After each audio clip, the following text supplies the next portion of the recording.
Okay, so hello everyone.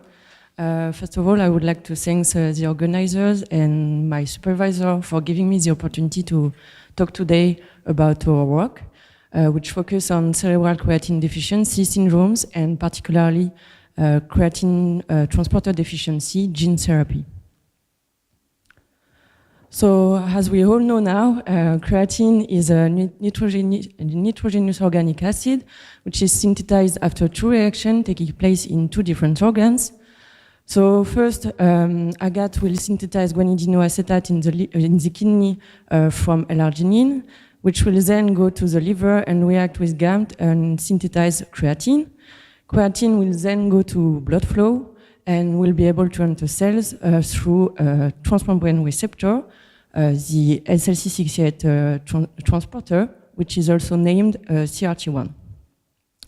So creatine has a lot of functions, and one of the essential one is the ATP regeneration and buffering, as well as the transport of high energy phosphates. But creatine has also a potential role as a neurotransmitter in the brain. The specific receptor is not known yet, but we know that neurons are able to release creatine at the synapse through vesicles. Creatine is also involved in the homeostasis of cells and plays the role of an osmolyte. So creatine is also involved in several neurological diseases gathered under the name of creatine deficiency syndromes. So those diseases are due to a loss of function mutation on several genes encoding for agate, GAMT, and SLC68. So this syndrome, the CDS syndrome, is so almost 1% of all mental retardation are due to CDS.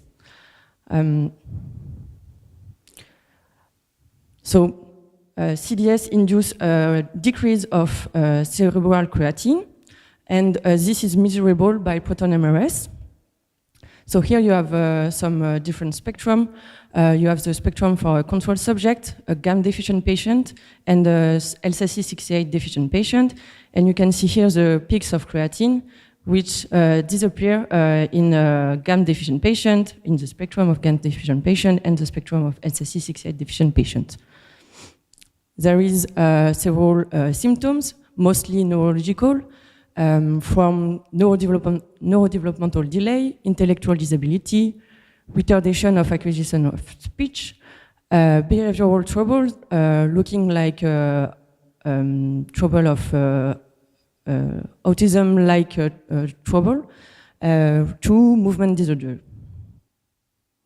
Currently, we have a treatment for agate and GAM deficiency that rely on the supplementation of with high dose of creatine, but there is no treatment for SLC68 deficiency. So for this reason, our lab is working on the creatine transporter deficiency, and we developed, so the former postdoc of the lab, Lara Duran Trio, developed a new in vivo rat model of the disease. And this work was published in two different papers in 2021 and 2022. So the creatine transporter deficiency is induced by loss of function mutation, as I said earlier. And you can see here the sequence of human SLC68 gene. And you can see that there is a lot of potential mutation, which will lead to the complete invalidation of transporter activity. So to have a model as close as possible as the human deficiency disease, we chose to develop a model with the tyrosine 389 cysteine missense mutation thanks to CRISPR-Cas9 engineering tool. So for the rest of the presentation, I will call our model the Knock-in rat model. So first, we analyzed our rat model thanks to the proton MRS scan. So here you have the scan of a wild-type rat, and here the scan of Knock-in rats. in the hippocampus, and you can see that we have a nice decrease of the peaks, the creatine peaks, a disappear of the creatine peaks in Knokin rats. And when we quantified it here, so either in hippocampus, striatum, or cerebellum, we observed a decrease of the concentration of creatine from 80 to 85% in Knokin rats in red compared to wild-type ones in black. So this allowed us to have a first nice validation of our model, but we went further, and we looked at the kidneys.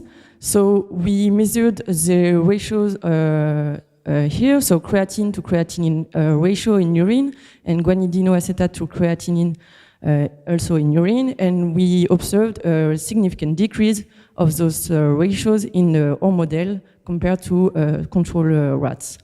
So this also allowed us to validate our model because it's something that we see in a human patient. Then we looked at different other body fluid. We looked at plasma here, so either creatine or guanidinoacetate, and at CSF, also again creatine and guanidinoacetate. So for plasma, we observed a significant decrease of creatine concentration in the plasma in Knokin rats, and a significant increase of guanidinoacetate in our model in the plasma. So this is also something seen in a human patient. So it's also another validation. And when we looked at CSF, we observed, we didn't observe any difference between the wild type and Knokin rats, either for creatine or guanidinoacetate concentration. And it was kind of surprising, but it's something that we also see in humans, so it's just another characteristic of the disease, and it's another way to validate our model. And then we measured the weight gain. So we observed a significant decrease of weight gain in Knokin rats from 4 weeks of age to from 4 weeks of age, and they only reach the weight of female rats a long time. So this is approximately 2 times less the weight they're supposed to have. And this is also something that we see in humans. And then we looked at behavioral impairments. So first, the social behavioral test. We performed Y-maze spontaneous alternation. And we observed a slight decrease of the percentage of alternation in Knokin rats, and this show an altered memory function. And then we looked at grooming, and we observed a significant increase of the time spent grooming, but also in the frequency of grooming in our model, which also shows some social impairments. And then we looked at some specific social preference tests and social memory tests. So here you have the graph showing the time exploring either an object or juvenile rats. And then we also differentiate the time spending exploring a new juvenile and a familiar juvenile. First, we can see that there is an increase of time spent exploring juvenile for both wild-type and Knokin rats here. And we observed a tendency to the decrease for Knokin rats exploring juvenile either new or familiar. And you can also see that here. And then when we look at frequency, so the number of visits towards an object or a juvenile rats, we can see that there is also a significant or almost insignificant significant decrease of the number of visits towards juvenile in Knokin rats compared to wild-type ones. Here it's a graph representing the percentage of animals going towards a juvenile or an object for the first visit. And we can see that knock-in rats are less went less to juveniles than the wild-type ones, and that this percentage is close to the per chance percentage. So those behavioral tests showed us that there is a systematic tendency in decreased sociability in our knock-in rats, which is something that we see in humans. And then we looked at the brain. So we performed immunohistology experiments, and we looked particularly at the cerebellum. So here you have immunostaining of 3 different markers of neurons, so MAP2, PNFM, and NFM. Here in knock-in rats compared to wild-type ones, and we showed a decrease of those stainings in knock-in rats compared to control. Then we looked at the thickness of cerebellum, either in the granular layer or the molecular layer. For the granular layer, we didn't see any difference between the 2 groups, but for the molecular layer, we observed a decrease of the thickness of this layer in our model. But when we looked at the number of neurons, we didn't see any change between knock-in and wild-type rats. Then we looked at the dendrites of Purkinje cells, and we measured their density, their diameter, and their length, and we observed a significant decrease for all these parameters in our model. And those neurons are the only neurons of cerebellum projecting in the other brain region, so it highlights a decrease of connectivity of the cerebellum with the other part of the brain. And then we looked at the muscles. So even without any measurement, you can see by the eye that there is a huge difference of size of muscles in our knock-in rats model compared to the wild-type ones. And we can also see a difference of structure in the myocyte here. But to be sure, we measured. So we measured the minimum ferrite diameter and the cross-sectional area. And we observed a significant decrease. It was not a surprise, but we observed a decrease in our model compared to the control. We measured the creatine concentration in the muscles, and we observed a significant decrease of creatine concentration in knock-in rats. And then we looked at atrophy markers, because there is some mice model showing an atrophy of muscles, but it's not something that we see in human. So we looked at different atrophy markers, and despite this one, the red one, and RSP6 marker, we didn't see any difference between wild-type and knock-in rats. And we then looked at the structure of motor end plates, which are the specific postsynaptic area in the muscles. And we didn't see any difference of the structure between wild-type and knock-in rats. So it's more likely, so this increase is more likely due to a stress than to atrophy. And we concluded that it's more, it's rather due, this difference of size of muscle is rather due to an alteration of muscle development than to atrophy. And so to ensure that our difference of muscle development in the model has an impact on functions, on motor functions, we performed open field and circular corridor behavioral test. We observed either a tendency or a significant decrease of the distance covered and the velocity in knock-in rats compared to wild-type ones. We also measured the time spent moving or not, and we observed an increase of the time spent not moving in knock-in rats compared to wild-type ones.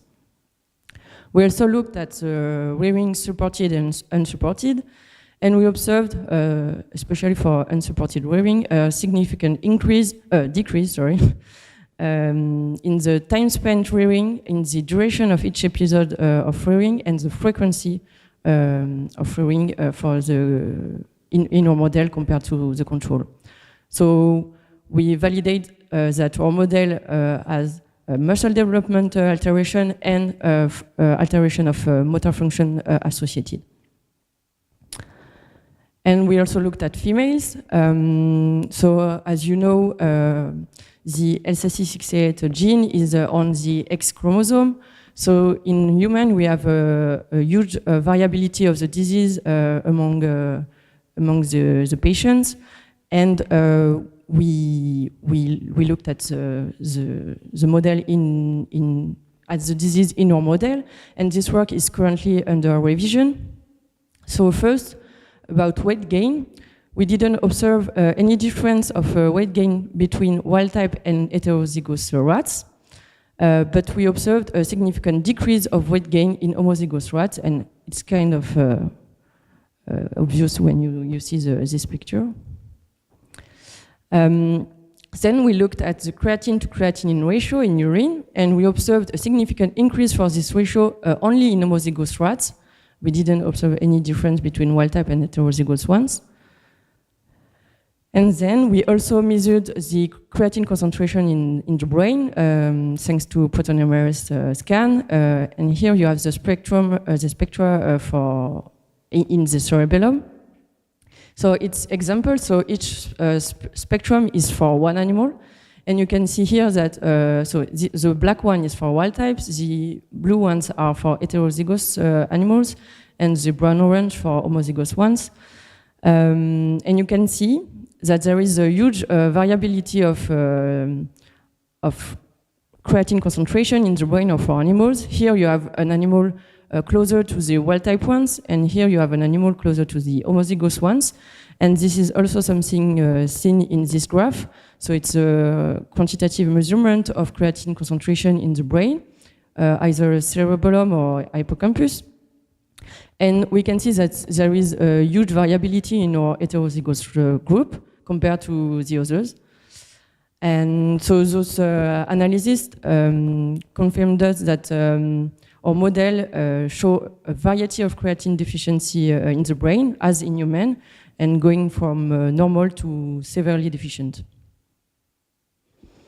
So as I said in the beginning of my presentation, there is currently no satisfactory treatment for SLC68 deficiency. So we worked on it.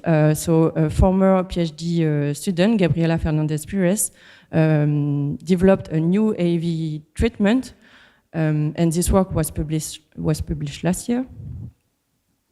So the strategy was to inject an AAV in the cisterna magna, and then to assess the impact of this AAV injection on proton-MRS scan, on the behavioral impairments in our model, and all the other features that I already showed. So here is the viral vector in our AAV. So it's under the promoter, the ubiquitous CMV promoter. This is the SLC68 rat sequence, and we inserted a flag sequence to check the transduction of our AAV in the brain. As I said, we injected it in the cisterna magna, and we performed the experiment only on males, because as I showed just before, there is a huge variety in females, and for the first study, we wanted to have an homogeneity in the disease. So we injected wild-type and knock-in rats, age of 11 days, and some injected knock-in rats also received creatine supplementation as a co-treatment in drinking water at 5 weeks post-injection. We performed histology at 5 weeks post-injection, but also at 14 weeks post-injection, behavioral test at 12, and MRI scan just before the sacrifice at 14 weeks post-injection. So here it moved. It's just a recap of the group. So we have wild-type rats, either injected or not. We have knock-in rats, either injected with a co-treatment creatine supplementation, or non-injected. We have two time points, 5 weeks and 14 weeks, only histology at 5 weeks, and behavioral proton-MRS scan and histology at 14 weeks. So at the beginning, we were super happy because here you have the immunostaining at 14 weeks post-injection, and as you can see, so here it's the immunostaining of neurine in green, flag, so specific to our AAV in red, and DAPI in blue. Here it's in the cerebellum and here in the spinal cord. And you can see that we have a nice transduction of cerebellum and spinal cord, and yeah, we have a nice transduction of our AV. And so you can see the immunostaining of flag around the membrane, so it's not surprising as the transporter is a transmembrane receptor. But then we looked at proton MRS and we were quite surprised because we didn't see any difference of creatine concentration in clonokin injected rats compared to non-injected ones. And you can see the same results here in the quantitative concentration in hippocampus and in cerebellum. But then when you look at the whole brain, I'm not sure we will see all the contrast, but when we look at the whole brain slice, here it's only a flag immunostaining. We can see that we only transduce a really small part of the cerebellum, and we are far away from the whole brain transduction. And the proton MRS sequence that we use a voxel looking like that. So we can easily see that even if we restore the creatine concentration in the transduced part, we have a dilution of this signal in the entire voxel with the huge part non-transduced. So to ensure that we restore the creatine concentration in the transduced part, we performed a dissection specifically of the transduced regions, and we measured creatine concentration by LC-MS. So here you have the result at 5 weeks and 14 weeks post-injection in the cerebellum and medulla oblongata. And we can see that we have a significant increase of creatine concentration in injected clonokin rats compared to non-injected ones. And we can also see that it's only a partial rescue because when we compare the creatine concentration in clonokin injected rats with wild-type rats, we are not. There is a significant difference between the two groups. So with this observation, we wondered if the small transduction and the partial rescue of creatine concentration in the brain had an impact on locomotor functions. So we performed again a behavioral test, the same as before, so open field and circular corridor. And we were very happy with this result because we observed either for distance cover or velocity, we observed a significant increase of those parameters in injected clonokin rats compared to non-injected ones. And also, you can see that there is no significant difference between the control groups and the clonokin injected rats. We also looked at rearing supported and unsupported, and we observed either a tendency or significant increase of the time spent rearing in injected clonokin rats compared to non-injected ones. And we looked at the structure of the muscles. So here you have the structure of myocytes, and you can see, so here it's clonokin non-injected, and here injected. And we can see that we induce a changement of the structure of myocytes, and myocytes are more looking like wild-type rats than non-injected clonokin rats, but we also measured it. So the same parameters as before, so CSA and minimum ferrets diameter, and we also observed a significant increase of those parameters in clonokin injected rats compared to non-injected ones. But when we looked at the creatine concentration in the muscles, we didn't see any difference between injected or non-injected clonokin rats. So there is no rescue of creatine concentration in the muscle induced by the AAV injection. And we also looked at the transduction of muscle by the AAV, and we didn't see any AAV transduction in the muscle.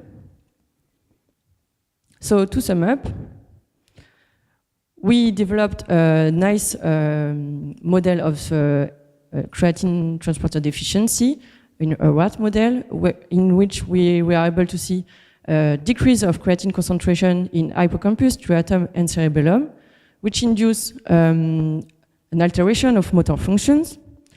And when we are injecting an AAV in the brain, in cisterna magna, we have a partial, with only a partial transduction, we have a partial rescue of creatine concentration in the brain, in the transverse region, but we observed an improvement of motor function even with no AAV transduction in the muscle and no changement of creatine concentration in the muscle, and even a rescue of anatomical features. So now we are thinking that maybe muscle development must be driven by some brain signal, but we still have to study that in our model. And yes, so to conclude, we developed an AAV-driven strategy, which is encourageous. We have nice results, even with a small transduction. We observe motor improvement. But we still need to improve our AAV transduction, so in particularly in the forebrain, to see if we have an impact on social behavior. And yes, we need to characterize more our model. So I would like to thank my supervisor, Olivier Braissant, our lab team, our collaborators, and you for your attention.